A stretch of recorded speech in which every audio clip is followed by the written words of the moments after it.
Hello दोस्त, कैसे हैं आप सब। उम्मीद करते हैं ठीक होंगे और biology with Manish Kumar channel के साथ आपकी पढ़ाई भी बेहतरीन ढंग से चल रही होगी।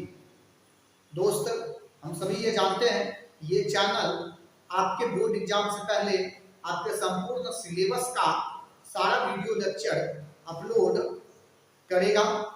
साथ में हस्तलिखित नोट भी आपको वीडियो के डिस्क्रिप्शन बॉक्स में मिलता है।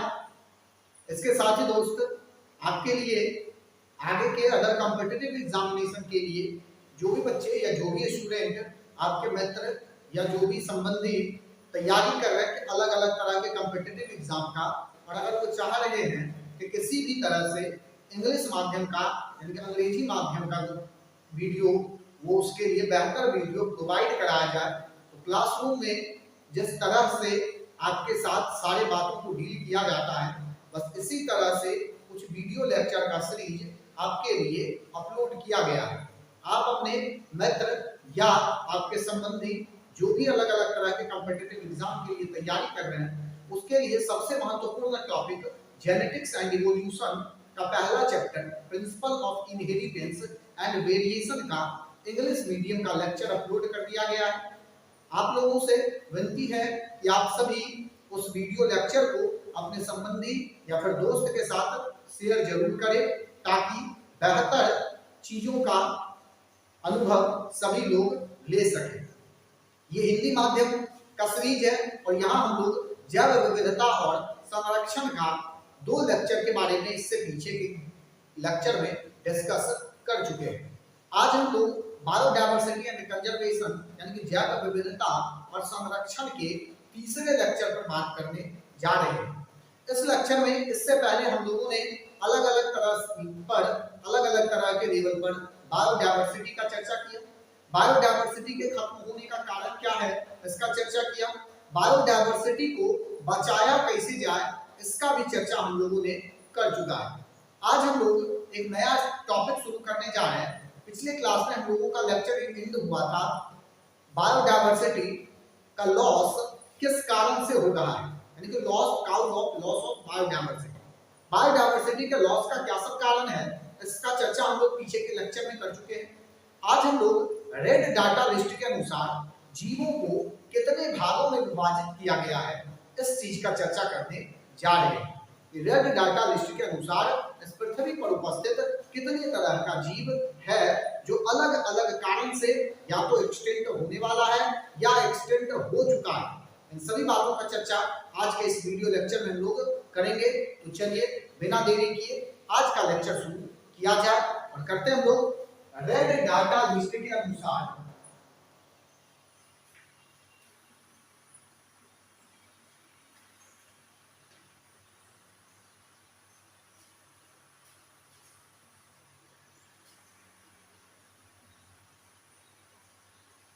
रेड डाटा लिस्ट के अनुसार ध्यान देंगे।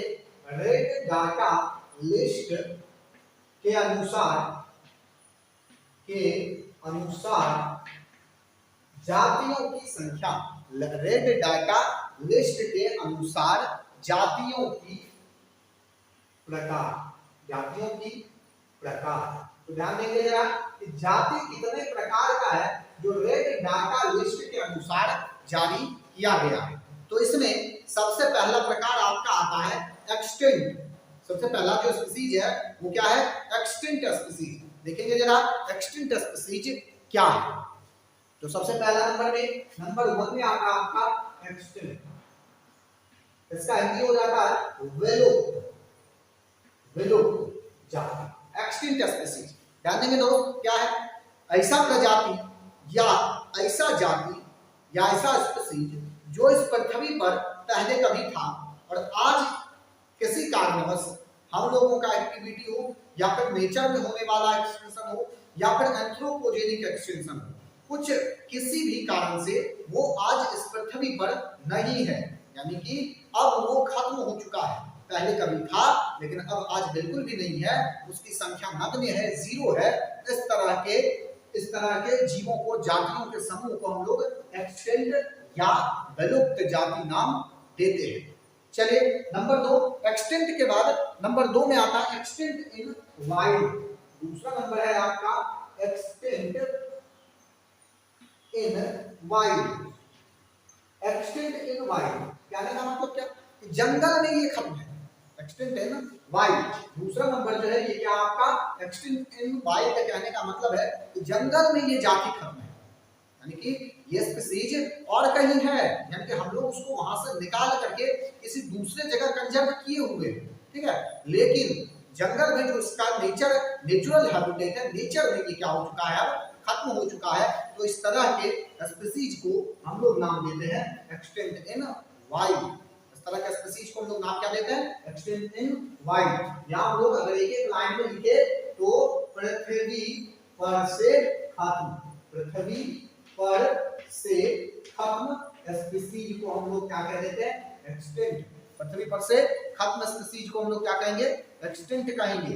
दूसरा जंगल से खत्म, जंगल से खत्म, जंगल से अगर कोई खत्म हुआ है तो उसको हम लोग क्या कह देते हैं, एक्सटेंट इन वाइल्ड। वाइल्ड के नेचर में ये खत्म है, लेकिन और कहीं पर ये क्या है, अभी उपस्थित है, बचा हुआ है। चलिए आगे बढ़ते हैं और आते हैं नंबर 3 पे। चलिए आगे हम लोग नंबर तीसरा देखने वाले हैं, क्रिटिकली इंडेंजर्ड। क्रिटिकली इंडेंजर्ड कहने का मतलब क्या है, कि क्रिटिकली मतलब क्या है, कि भयानक तरह से, मतलब क्रिटिकली कहने का मतलब है कि अगर बुरी तरह से कोई भी चीज हुआ है उसको हम क्रिटिकल नाम देते हैं। तो क्रिटिकली इंडेंजर्ड कहने का मतलब है ऐसा स्पीसीज जिसका संख्या अभी वर्तमान में है, यानी कि हम लोगों के पास ये उपस्थित है, लेकिन कुछ दिनों के बाद ये खत्म होने के कगार पर पहुंच जाएगा। तो इस तरह के जीवों को हम लोग नाम क्या देते हैं, तो क्रिटिकली इंडेंजर्ड स्पीसीज नाम देते हैं। यानी कि ऐसा टैक्सॉन जो काफी ज्यादा रिस्क झेल रहा है, एक्सटेंट होने के कगार पर है, ना एक्सटेंट हुआ नहीं है, ये आपको याद रखना है। यहाँ देखे थे विलुप्त और एक्सटेंट इन वाइल्ड, यानी कि जंगल में खत्म है। ये अभी क्या है कि कहीं भी है, दोनों जगह जंगल में भी है और हम लोग कंजर्व भी करके रखे हैं। लेकिन आपको याद ये रखना, क्रिटिकली इंडेंजर्ड में ये ऐसा जीव होगा जिसका संख्या अभी उपस्थित है, लेकिन आगे आने वाले समय में, भविष्य में हो सकता है कि ये क्या हो, खत्म हो जाए। बात समझ गए। चलिए आगे बढ़िए और इसके बाद आगे जरा इंडेंजर्ड ये क्या है, हाई रिस्क एक्सटेंशन है। हाई रिस्क पे है कहां, तो वाइल्ड में क्या है, हाई रिस्क पे है और नियरली फ्यूचर यानी कि कुछ ही समय में, भविष्य के कुछ ही दिनों में ये क्या होगा, खत्म हो सकता है। ध्यान देंगे क्या क्या कहा गया, यहाँ पर ये क्रिटिकली इंडेंजर्ड है, यानी कि खत्म हो सकता है, कभी भी रिस्क पे है, ये भी हाई रिस्क पे है, लेकिन कहां, तो वाइल्ड में। और कुछ समय के बाद अगर इसको कंजर्व नहीं किया जाएगा तो ये हो सकता है खत्म हो जाए।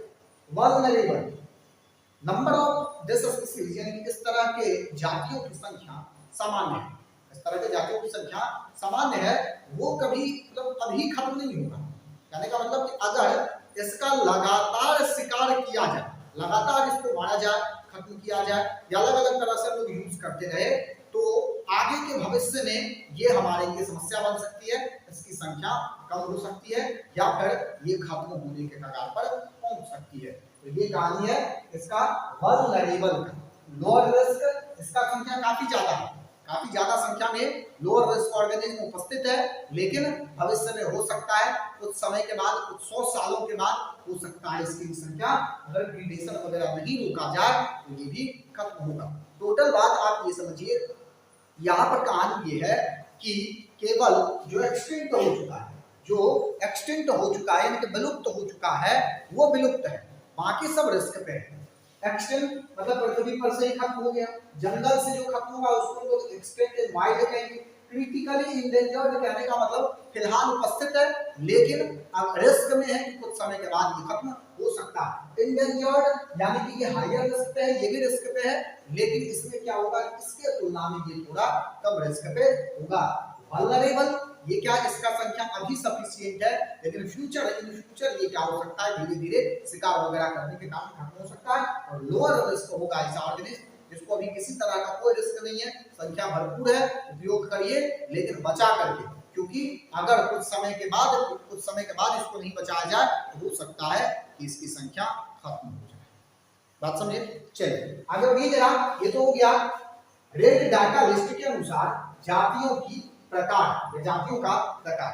रेड डाटा लिस्ट क्या कहता है कि इसके हिसाब से रेड डाटा लिस्ट के अनुसार कितनी जातियां इस पृथ्वी पर उपस्थित है। चलिए आगे बढ़िए। आप एक बात और समझेंगे, रीजन ऑफ बायोडायवर्सिटी कंजर्वेशन। हम लोग यानी कि जो मनुष्य है, ह्यूमन है, जो सिविलाइज्ड ह्यूमन है, वो बिना मतलब का कोई कार्य नहीं करता है, वो बिना मतलब का कोई भी कार्य नहीं करेगा। उसके पीछे अगर कोई भी मनुष्य किसी भी तरह के कार्य को कर रहा है तो उसके पीछे कहीं ना कहीं उसका स्वार्थ है, कुछ ना कुछ हम लोगों को लाभ यानी कि फायदा जरूर है, तब हम लोग ये कुछ काम करते हैं। यहाँ पर हम लोग इतने सारे प्रोसेस से आगे लोग देखेंगे, बायोडायवर्सिटी को कंजर्व करेंगे, अलग अलग तरीका लगाएंगे, जुगाड़ लगाएंगे। गवर्नमेंट जो इस कार्य को करवा रही है, हम लोग इस कार्य को कर रहे हैं। इतना सारा जो प्रोसेस है ये आखिर किया क्यों जाएगा? चलिए हम लोग ये देख रहे हैं कि हम किस मतलब ये जो सारा कार्य चाहे गवर्नमेंट कर रही है या चाहे गवर्नमेंट हम लोगों को इस कार्य के लिए फोर्स कर रही है कि बायोडायवर्सिटी को कंजर्व करना जरूरी है, तो ये जरूरी आखिर क्यों है? कारण जरा हम लोग देखते हैं। तो सबसे पहले आप ये समझिए, इसका कारण दो है। Reasons of biodiversity conservation, biodiversity को कंजर्व करने का मुख्य रूप से दो कारण। क्या सब? तो नंबर 1 जो सबसे पहला कारण है हम लोगों के पास वो ये है कि नैरो यूटिलाइजेशन, और जो दूसरा कारण है वो ब्रॉडली यूटिलाइजेशन। नैरो यूटिलाइजेशन कहने का मतलब है कि छोटे पैमाने पर हम लोग हम लोगों को बायोडायवर्सिटी का जरूरत है, और बड़े पैमाने पर भी हम लोगों को बायोडायवर्सिटी का जरूरत है। छोटे पैमाने पर जो हम लोगों को बायोडायवर्सिटी का जरूरत है उसमें क्या सब आता है? तो छोटे पैमाने पर जो हम लोग बायोडायवर्सिटी का यूज करते हैं उसमें हम लोग उपयोग में लाएंगे भोजन, हम लोगों को जंगल से मिलती है, ये आप जानते हैं। इसके अलावा ऑयल, तेल, हम लोग को जंगल से सोयाबीन वगैरह, सरसों वगैरह, ये सारा चीज मिल रहा है। इसके अलावा फाइबर्स है, टिम्बर है, ये सारा चीज जो है नैरो यूटिलाइजेशन है, छोटा छोटा उपयोग है हम लोगों को बायोडायवर्सिटी का। दूसरा वही हम लोग बात करें अगर ब्रॉडली यूटिलाइजेशन का, बड़े पैमाने पर हम लोग क्यों उपयोग, बड़े पैमाने पर हम लोगों को क्या उपयोग है? तो हम लोग पहले से जानते हैं सर, अगर प्लांट है यानी कि पौधा है तो पौधा ही CO2 को अवशोषित करके पृथ्वी को जो है ग्लोबल वार्मिंग या फिर ग्रीन हाउस इफेक्ट से बचाने का काम करता है। पौधा ही सर हम लोगों के लिए ऑक्सीजन भी रिलीज कर रहा है, और पौधा के कारण ही इस अर्थ का जो टेम्परेचर है वो क्या है, मेंटेन है। इसके अलावा बायोलॉजिकल पेस्ट कंट्रोल जो है वो बायोडायवर्सिटी के कारण है। इसके अलावा अगर आगे बात करें तो माइक्रोबियल वेस्ट ट्रीटमेंट यानी कि माइक्रोबियल वेस्ट वाटर ट्रीटमेंट में भी हम लोग बायोडायवर्सिटी का कार्य लोगों को होता है। तो ये सारा कुछ ऐसा कारण है जो क्या होता है, ब्रॉडली यानी कि बड़े पैमाने पर हम लोगों को बड़ा जरूरत है बायोडायवर्सिटी को कंजर्व करने का। चलिए दोस्त आगे बढ़ते हैं और हम लोग जरा आ जाते का कंजर्वेशन ऑफ बायोडायवर्सिटी या फिर process of conservation of biodiversity, जैव विविधता को बचाने का जो है तरीका क्या क्या है, ध्यान देंगे जरा।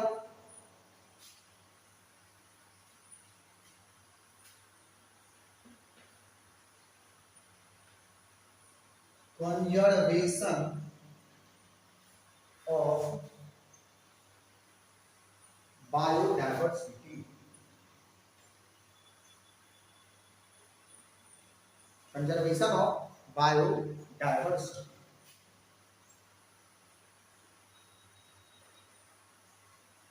ध्यान देंगे जरा, कंजर्वेशन ऑफ बायोडायवर्सिटी, बायोडायवर्सिटी को कंजर्व करने का क्या क्या तरीका हम लोगों के पास है। या यहाँ अगर हम लोग जो हिंदी में इसका बात करें तो जैव विविधता के संरक्षण, जैव विविधता के संरक्षण, जैव विविधता के संरक्षण, जैव विविधता के संरक्षण के का अगर बात करें तो यहाँ हम लोगों के पास दो प्रोसेस है। सबसे पहला है इन सीटू कंजर्वेशन और दूसरा हम लोगों के पास है ex situ conservation. In situ conservation और एक्स सीटू कंजर्वेशन ये दोनों मेथड है जिससे हम लोग बायोडायवर्सिटी को कंजर्व कर सकते हैं। तो बारी बारी से हम लोग सबसे पहला शुरू करेंगे इन सीटू कंजर्वेशन और उसके बाद हम लोग शुरू करेंगे एक्स सीटू कंजर्वेशन। चलिए शुरू करते हैं। चलिए शुरू करते हैं जरा हम लोग यहाँ से कंजर्वेशन ऑफ बायोडायवर्सिटी, जैव विविधता का संरक्षण। तो जैव विविधता के संरक्षण का अगर हम लोग बात करें तो इसके लिए हम लोगों के पास दो विधि है।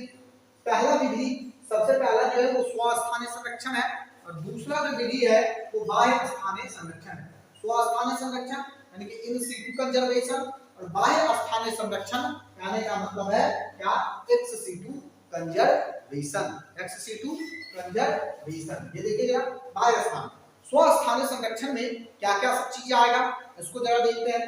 स्वस्थानीय संरक्षण में हम लोगों को देखने के लिए मिलता है राष्ट्रीय उद्यान, नेशनल पार्क, अभ्यारण्य यानी कि सेंचुरीज, जैव मंडल आरक्षित क्षेत्र, बायोस्फीयर रिजर्व और कॉलाइटिक ग्रुप्स यानी कि स्क्रेड ग्रुप्स।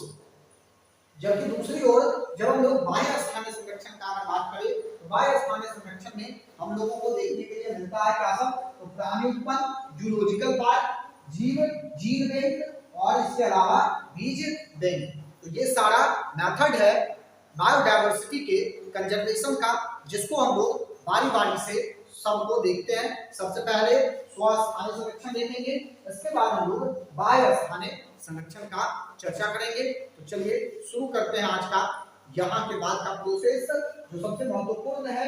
यहाँ से आपके बोर्ड में निश्चित ही क्वेश्चंस पूछे जाते हैं, इसलिए आपको जरा ध्यान से समझना है किस तरह से हम लोग कहां पर जीवों को संरक्षित करते हैं। यहाँ पर इसी चीज के बारे में चर्चा किया जाएगा, बायोडायवर्सिटी की कंजर्वेशन का प्रोसेस क्या क्या है। चलिए शुरू करते हैं हम लोग। अब जरा सबसे पहला पॉइंट हम लोगों के आज का नेशनल पार्क। क्या नेशनल पार्क? नेशनल पार्क अगर बात करें राष्ट्रीय उद्यान ये ऐसा उद्यान है जिसको जैव विविधता में पादप और जंतु। नेशनल पार्क ऐसा क्षेत्र है जहां पर क्या किया जाता है कि पादप और जंतु दोनों को संरक्षित करने के लिए जिस क्षेत्र का निर्माण किया जाएगा उस क्षेत्र को हम लोग नाम देते हैं नेशनल पार्क। यानी कि वन्य जीव और पारिस्थितिक तंत्र दोनों को संरक्षित किया जाए। इस कारण से यहाँ पर किसी भी तरह का कोई भी एक्टिविटी, मानवीय एक्टिविटी जो मानवीय क्रियाकलाप है ये पूर्ण रूप से वर्जित है। ना यहाँ आप जो है किसी भी तरह के पशुचारण का कार्य कर सकते हैं, ना ही यहाँ आप जंगल से लकड़ी का जो कोई भी प्रोडक्ट है वो ले सकते हैं या किसी भी तरह का मानवीय एक्टिविटी यहाँ पर पूर्ण रूप से वर्जित होता है। इसका नियंत्रण केंद्र सरकार के अधीन होगा, लेकिन इससे संबंधित व्यवस्था जो है वो देखती है राज्य सरकार। ध्यान देंगे जरा, नियंत्रण केंद्र सरकार के पास है, लेकिन इससे संबंधित जो भी जानकारी या जिस भी तरह की व्यवस्था से संबंधित किसी भी तरह का कार्य जो है वो राज्य सरकार के पास होती है। भारत में अगर हम लोग बात करें नेशनल पार्क का, हमारे पास लगभग 89 नेशनल पार्क जो है ये आज के डेट में अवेलेबल है। अभी तक हम लोगों के पास 89 नेशनल पार्क उपलब्ध है जिसमें बायोडायवर्सिटी को कंजर्व करने का जो प्रोसेस है वो लगातार चल रहा है। चलिए ध्यान दीजिए जरा, आप एक बात आप और समझेंगे इसका, ये जो नेशनल पार्क है ये हमारे पूरे भौगोलिक क्षेत्र के 1% 1% भाग पर क्या है स्थित है। हमारे 1% भाग पर स्थित है, यानी कि हमारा भारत का जो पूरा भौगोलिक क्षेत्रफल है उस पूरे भौगोलिक क्षेत्रफल के 1% भाग को हमारा नेशनल पार्क कवर करता है। चलिए दूसरा नंबर 2 बी में हम लोग आते हैं अभ्यारण्य यानी कि सेंचुरीज। तो देखते हैं जरा सेंचुरीज क्या है और ये किस तरह से कार्य करती है। चलिए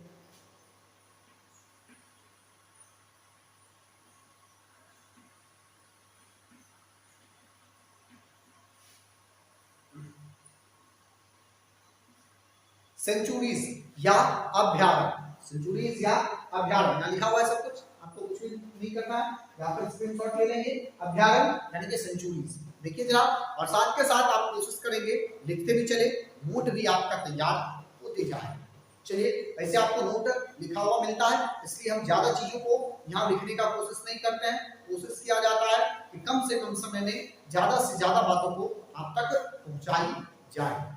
चलिए आगे आते हैं हम लोग सेंचुरीज पे, यानी कि अभ्यारण्य। क्या है अभ्यारण्य? तो ये देखिए जरा, अभ्यारण्य का अगर बात करें तो ये अभ्यारण्य का उद्देश्य केवल वन्य जीव का संरक्षण करना होता है। केवल वन्य जीव को संरक्षित करिए, पादप के संरक्षण से इसमें कोई भी मतलब नहीं होता है। अर्थात यहाँ पर लकड़ी काटना या फिर किसी तरह का पशुचारण या फिर अलग अलग तरह के कार्यों के लिए अनुमति दी जाती है, लेकिन कुछ प्रतिबंध के साथ।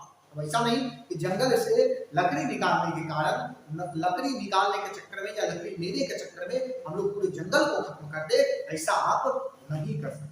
कहने का मतलब है कि कार्य करना है, लेकिन कुछ प्रतिबंध तत्वों का, कुछ नियम कानून है, उस नियम कानून के अंतर्गत आपको उन कार्यों को करना। आप पशु भी चरा सकते हैं, जानवरों को खाना भी, जानवरों के लिए वो जो भी उसका उत्पाद है वो भी ला सकते हैं। वहां पर उपस्थित वहां पर जो स्थित लोग हैं, वहां पर जो भी लोग बसे हुए हैं, वो अपने भोजन के लिए भी सामग्री इकट्ठा कर सकते हैं, लेकिन याद रहे कुछ प्रतिबंध है। आप जंगल को किसी तरह का नुकसान नहीं पहुंचा सकते हैं, क्योंकि इसका मुख्य उद्देश्य क्या है? मुख्य उद्देश्य वन्य जीव को संरक्षित करना होता है। चलिए आगे बढ़िए जनाब, अगर हम लोग अभ्यारण्य की संख्या का बात करें तो 492 492 अभ्यारण्य जो है हमारे यहाँ, हमारे भारत में उपस्थित है।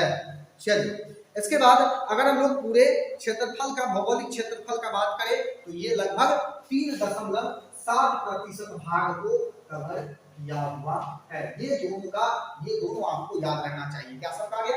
मिसल मार्क 79 जो है, सॉरी 89 उपस्थित है, और जो 1% भाग को कवर करता है, लेकिन वही हमारा सेंचुरीज का संख्या 492 है, और ये 3.7% भाग को कवर करने का कार्य करता है।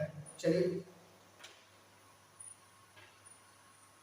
आगे बढ़िए और तीसरे नंबर पे आइए, जीव मंडल आरक्षित क्षेत्र। जीव मंडल आरक्षित क्षेत्र सी नंबर में बायोस्फीयर रिजर्व। क्या है बायोस्फीयर रिजर्व? इसको जरा देखिए, नंबर सी में हमारा है क्या? Biosphere reserve.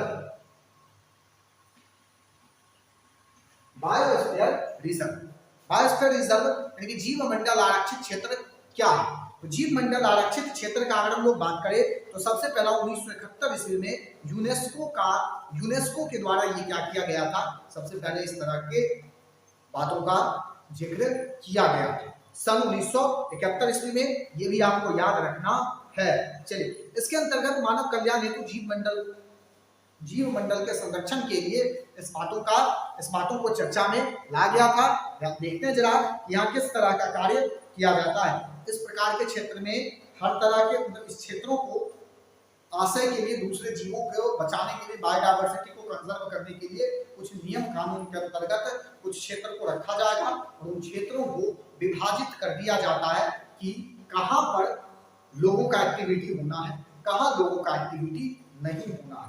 चलिए अगर जैसे लोग बात करें बायोस्फीयर रिजर्व का, तो ये इस तरह से अगर मान लेते कि ये एक हमारा क्षेत्र है बायोस्फीयर रिजर्व का, तो इसको 3 भागों में विभाजित किया जाता है।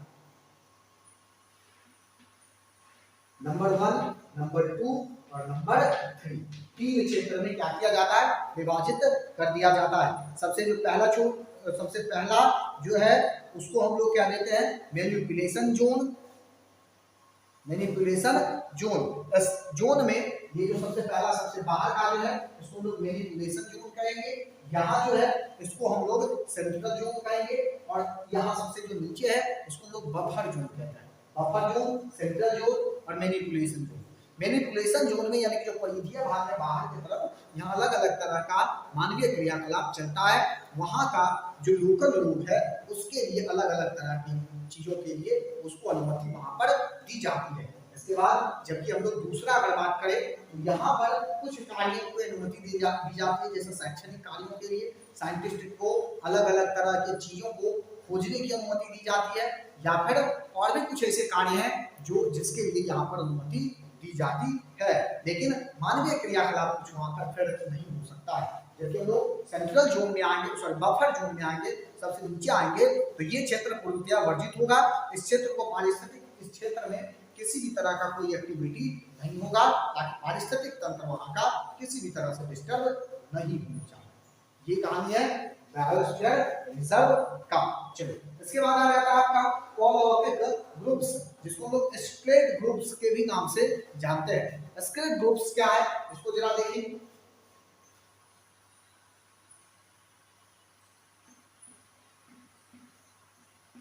स्क्लेट ग्रुप्स,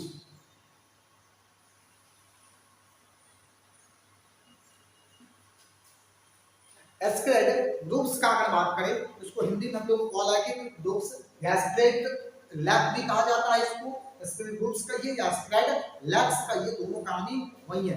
ये तब हिंदी कोलॉकिक ग्रुप्स के अलावा कोलॉकिक झील भी आपको याद रखना पड़ेगा। चलिए आगे बढ़िए। क्या होता है, ये ऐसा क्षेत्र है जहां देखिए जरा, भारत हमेशा से धर्म प्रधान देश रहा है, ये सब हम लोग जानते हैं। इस धर्म प्रधान देश में हम लोगों के लिए बहुत सारा ऐसा पौधा है जिसको काटना हम लोग नहीं चाहते हैं, या फिर उसको हम लोग काटते ही नहीं है।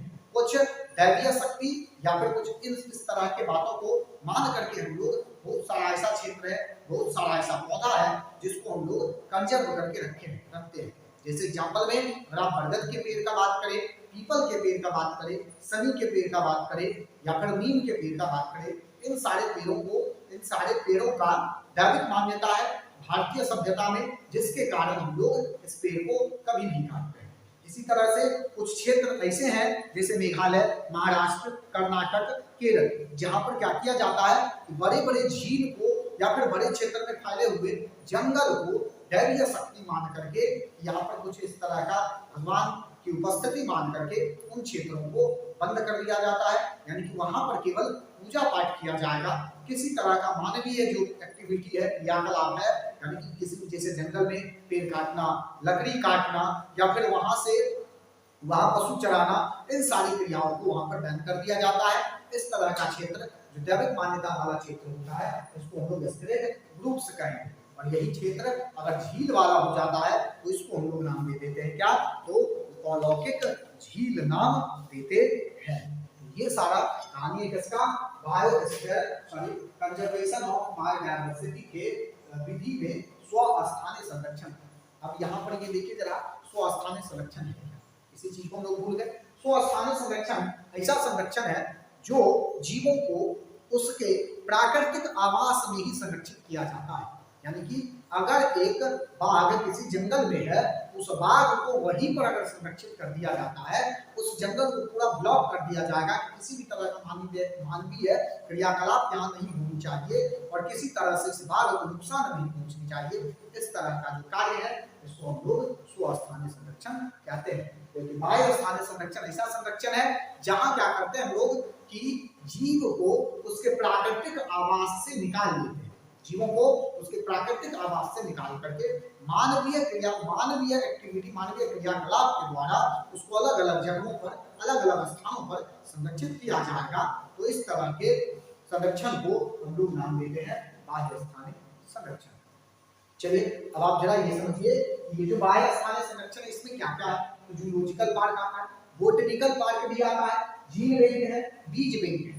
इसमें ध्यान देंगे, एक एक लाइन सबका याद रखेंगे। जैसे आप ये लिविंग वर्ल्ड चैप्टर जो 11th में आपका सजीव जगत चैप्टर है, उसमें आप इस चीज का चर्चा किए हुए हैं। Botanical garden, zoological garden, herbarium की ये सारा चीज वहां आप पढ़ चुके हैं। चलिए जूलॉजिकल पार्क, सबसे पहला हम लोग बात करते हैं बाह्यस्थानीय संरक्षण। आपको समझ में आना चुकी होगी कहानी इसकी। ये ऐसा काम है कि क्या किया जाएगा कि जब पादप या जंतुओं को उसके प्राकृतिक आवास से निकाल करके मानवीय क्रियाकलाप के अंतर्गत रख करके उसको संरक्षित किया जाता है, तो इस तरह के संरक्षण को हम लोग नाम देते हैं क्या, बाह्यस्थानीय संरक्षण।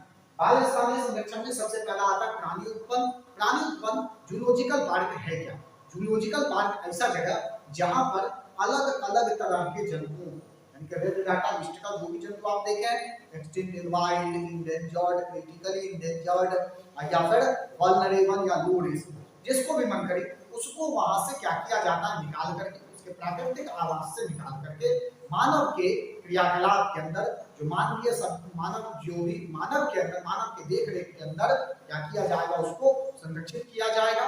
तो इस तरह के संरक्षण, इस तरह की जगह को हम लोग जूलॉजिकल पार्क या प्राणी उद्यान नाम देते हैं। जनरली सामान्यतः आप इसको जू के नाम से भी जानते हैं। चिड़ियाघर लगभग प्राणी उद्यान जैसा है। आपको ये नहीं समझना है कि चिड़ियाघर और जूलॉजिकल पार्क एक ही चीज है, ऐसा कुछ भी नहीं है। केवल एक जैसा बहुत हद तक कुछ कार्य दोनों का ऐसा है कि मिलता जुलता है। चलिए अगला हम लोग दूसरा आता है जूलॉजिकल पार्क के बाद दूसरा नंबर देख लीजिए बोटेनिकल पार्क। बोटेनिकल पार्क क्या है? ऐसा स्थान जहां पर विलुप्त होने वाला, विलुप्त होने के कगार पर जो पादप है उसको अगर संरक्षित किया जाता है तो उसको हम लोग नाम देते हैं botanical park. Number 3 gene bank. Gene bank ऐसा बैंक जहां पर विलुप्त होने के कगार पर पहुंच चुके जीवों के जीन को निकाल करके संरक्षित किया जाएगा, उसको हम लोग जूलॉजिकल जीन बैंक नाम देते हैं। इसके बाद आता है आपका बीज बैंक। सीड बैंक क्या? ये ऐसा बैंक है जहां पर वही बात फिर से कि विलुप्त हो रहे पादप, जिस भी पादप का प्रजाति विलुप्त होने के कगार पर है या वल्नरेबल है या क्रिटिकली इंडेंजर्ड है या इंडेंजर्ड है, तो कुछ इस तरह के पादप के बीजों को इस बैंक में संरक्षित किया जाता है। इसके अलावा हमारे पास एक और मेथड है क्रायो प्रिजर्वेशन, जो आप इसी क्लास के यानी कि sexual reproduction in flowering plant के चैप्टर में पढ़े होंगे। उस भी पादप में लैंगिक जनन प्लेलिस्ट पे अपलोड किया हुआ है, जाकर के उसको देखेंगे। क्रायो प्रिजर्वेशन के बारे में बताया गया है यहाँ पर। इसका भी जो है ये विधि इसमें बाह्य स्थानीय संरक्षण में काम किया जाता है, या आप अपने घर में भी बागवानी वगैरह लगाया जाता है, इस तरह के कार्य को करके भी बाह्य स्थानीय संरक्षण किया जा सकता है। ये है हमारा इस तरह से कहानी इस चैप्टर का। इसके अलावा आपके एनसीईआरटी में कुछ नियम, कुछ अधिनियम दिए गए हैं, आप उसको भी एक बार देख लेंगे। बस आपका ये चैप्टर पूर्ण रूप से खत्म है।